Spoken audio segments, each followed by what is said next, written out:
Shalom saudara-saudara yang dikasihi oleh Tuhan.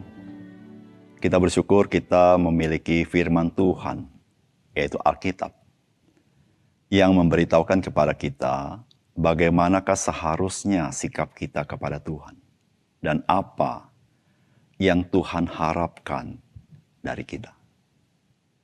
Sehingga setiap kita yang membaca firman, kita semakin mengenal Dia dan mengenal hatinya. Salam jumpa dalam program Tuhan adalah Gembalaku. Firman Tuhan menasihatkan kita agar kita jangan mencobai Tuhan. Tuhan tidak pernah mencobai kita dalam pengertian untuk menghina kita atau untuk menjatuhkan kita. Namun ketika dikatakan Tuhan mencobai, maka di situ punya pengertian Tuhan percaya kepada kita. Oleh karena itu dia menguji iman kita supaya iman yang sudah baik dimurnikan oleh Dia sehingga semakin murni dan semakin mahal harganya di dalam Yesus Kristus. Mencobai Tuhan adalah ekspresi dari ketidakpercayaan kepada Tuhan. Mencobai Tuhan adalah ekspresi daripada meremehkan Tuhan, meragukan Tuhan, meragukan kuasanya, meragukan kebaikannya, meragukan kasih setianya. Bahkan mencobai Tuhan adalah ketika kita tidak percaya kepada apa yang Dia janjikan kepada kita. Oleh karena itu mencobai Tuhan sangat menyedihkan dan mendukakan hati Roh Kudus. Mari kita membaca firman Tuhan dari Keluaran, pasal yang 17 ayat 1-7. Kemudian berangkatlah segenap jemaah Israel dari padang gurun Sin, berjalan dari tempat persinggahan ke tempat persinggahan sesuai dengan titah Tuhan. Lalu berkemahlah mereka di Rafidim. Tetapi di sana tidak ada air untuk diminum bangsa itu. Jadi mulailah mereka bertengkar dengan Musa. Kata mereka, "Berikanlah air kepada kami supaya kami dapat minum." Tetapi Musa berkata kepada mereka, "Mengapakah kamu bertengkar dengan aku? Mengapakah kamu mencobai Tuhan?" Hauslah bangsa itu akan air di sana. Bersungut-sungutlah bangsa itu kepada Musa dan berkata, "Mengapa pula engkau memimpin kami keluar dari Mesir untuk membunuh kami, anak-anak kami, dan ternak kami dengan kehausan?"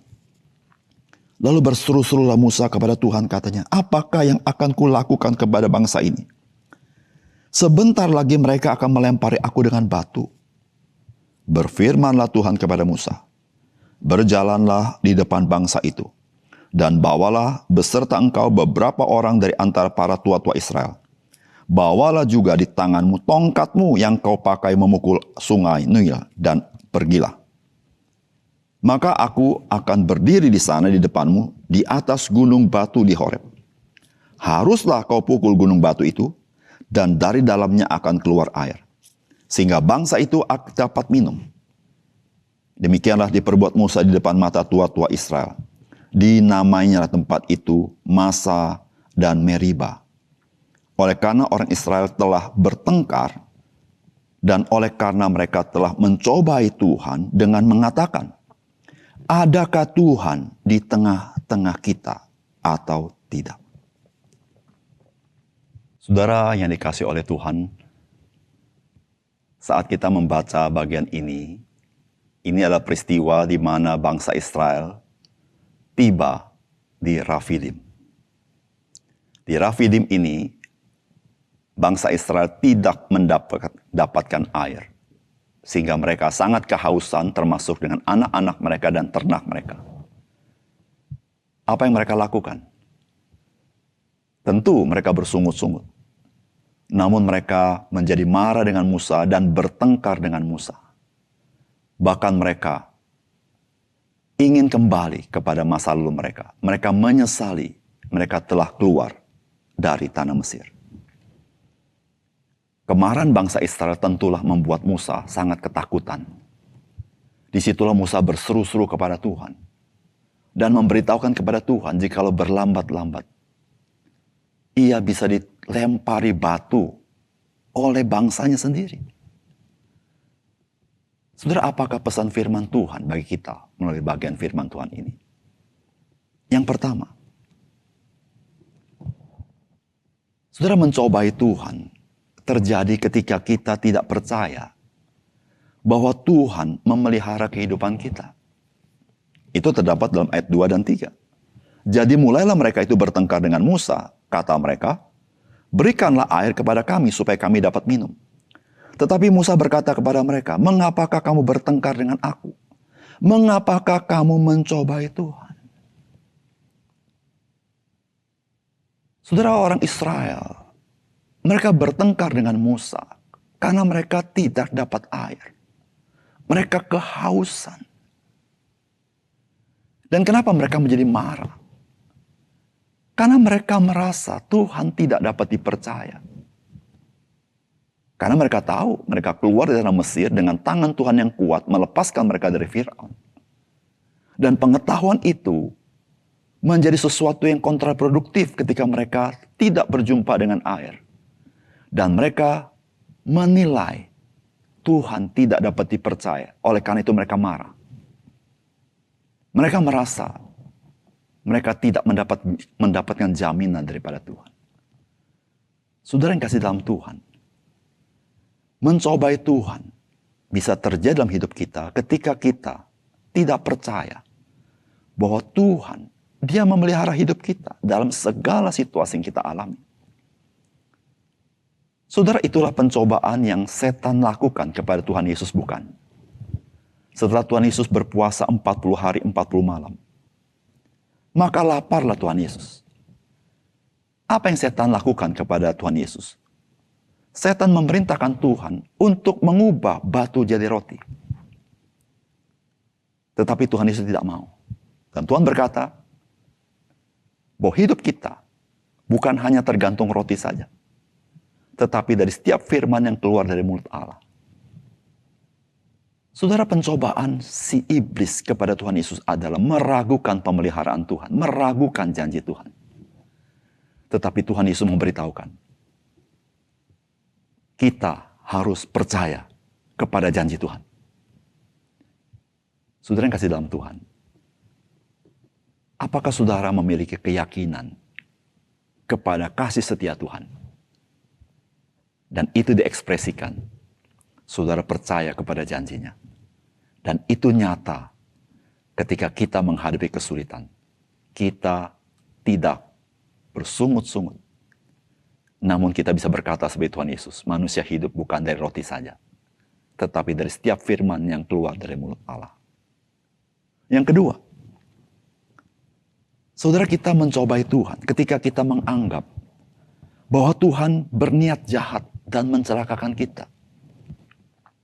Ayat ketiga berkata begini, hauslah bangsa itu akan air di sana, bersungut-sungutlah bangsa itu kepada Musa dan berkata, mengapa pula engkau memimpin kami keluar dari Mesir untuk membunuh kami, anak-anak kami, dan ternak kami dengan kehausan? Saudara, saya tidak dapat membayangkan kalimat ini keluar dari orang-orang yang mengalami kebaikan Tuhan.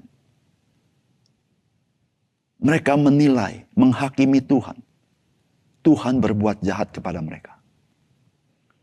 Saudara yang kasih dalam Tuhan, kita menjadi mencobai Tuhan ketika kita melihat maksud baik Tuhan, kita anggap Tuhan berniat jahat dan mau mencelakakan kita.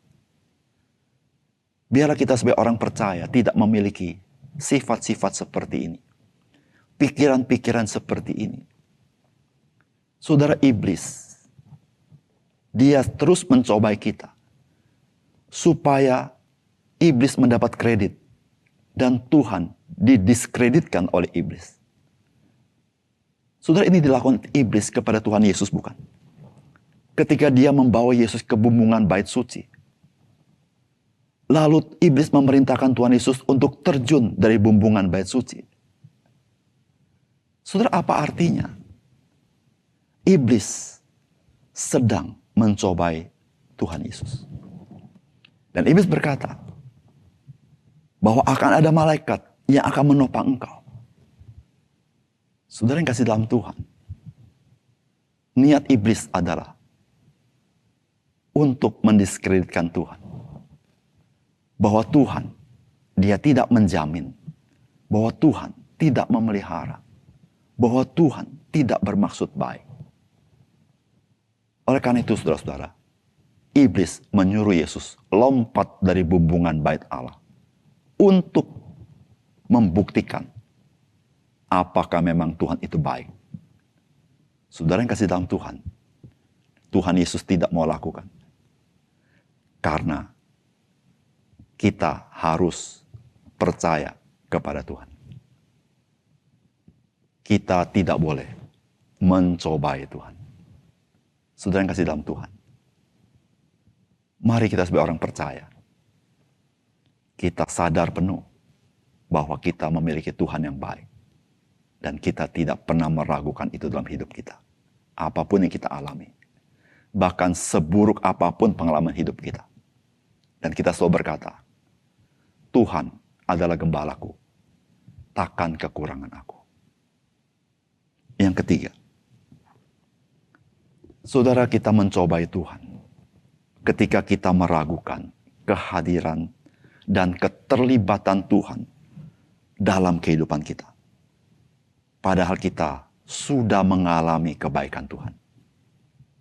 Saudara, ayat 7 berkata, dinamailah tempat itu Massa dan Meriba. Oleh karena orang Israel telah bertengkar dan oleh karena mereka telah mencobai Tuhan dengan mengatakan, adakah Tuhan di tengah-tengah kita atau tidak? Saudara, kita tidak habis pikir bagaimana mereka bisa berkata seperti ini. Mereka bukan saja ragu akan janji Tuhan, tapi mereka juga meragukan kehadiran Tuhan. Saudara yang kasih dalam Tuhan, kita menjadi orang percaya mencobai Tuhan. Ketika dalam situasi tertentu yang tidak menyenangkan kita, kita mempertanyakan kehadiran Tuhan dalam hidup kita. Seakan-akan Tuhan tidak hadir pada saat itu. Saudara-saudara, itulah yang iblis lakukan juga kepada Tuhan Yesus. Ketika iblis membawa Yesus ke gunung yang tinggi, lalu dia berkata dia akan memberikan seluruh dunia ini kepada Tuhan Yesus. Kalau Yesus menyembah dia. Saudara, iblis sedang mau berkata kepada Tuhan Yesus, Tuhan Allah tidak eksis. Saya yang eksis. Saya yang bisa memberikan kepadamu seluruh dunia ini. Saudara yang kasih dalam Tuhan, Tuhan Yesus menolak menyembah kepada si iblis. Dan Tuhan Yesus berkata bahwa kita harus menyembah Tuhan, tidak boleh menyembah yang lain. Saudara yang kasih dalam Tuhan, kesadaran, keyakinan, kesungguhan kita bahwa Tuhan hadir dalam hidup kita. Saudara, itulah yang berkenan kepada Tuhan. Karena ketika kita sadarkan hal itu, maka hati kita adalah hati yang menyembah Dia. Hati yang memuji namanya.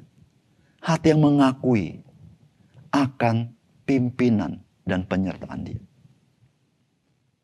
Oleh karena itu, saudara, janganlah kita meragukan. Dimanapun, kapanpun, bagaimanapun, dalam situasi apapun, Tuhan, Dia ada bersama kita. Dan Dia selalu memberikan yang baik dalam hidup kita. Meskipun dalam situasi dan kondisi yang mustahil sekalipun yang kita pikirkan, Dia, Tuhan, mengatasi seluruh kemustahilan itu. Mari kita berdoa. Bapa surga, terima kasih. Engkau mengajar kami dari firman-Mu supaya kami tidak mencobai Tuhan. Tolong kami, supaya kami percaya kepada Engkau akan pemeliharaan Tuhan. Kami percaya Engkau hadir mendatangkan kebaikan dalam hidup kami. Ya Tuhan, kami serahkan hidup kami kepada Tuhan. Kami tahu ya Tuhan, kami ada banyak kekurangan kelemahan. Ketika kami menghadapi masa-masa sulit, kami menjadi cenderung mencobai Tuhan. Oleh karena itu biar Roh Kudus memenuhi hati kami. Sehingga sungguh pada saat-saat seperti itu, kami menjadi orang yang menyembah Tuhan. Dan berkata, Tuhan, Engkau hadir di tengah-tengah kami. Tuhan, Engkau bertahta dalam kehidupan kami. Tuhan, Engkau tidak pernah membiarkan kami. Engkau tidak pernah meninggalkan kami. Dan itulah ya Tuhan yang berkenan di hadirat Tuhan. Dan menjadi kesaksian bagi banyak orang. Terima kasih Tuhan. Dalam nama Tuhan Yesus kami berdoa. Amin.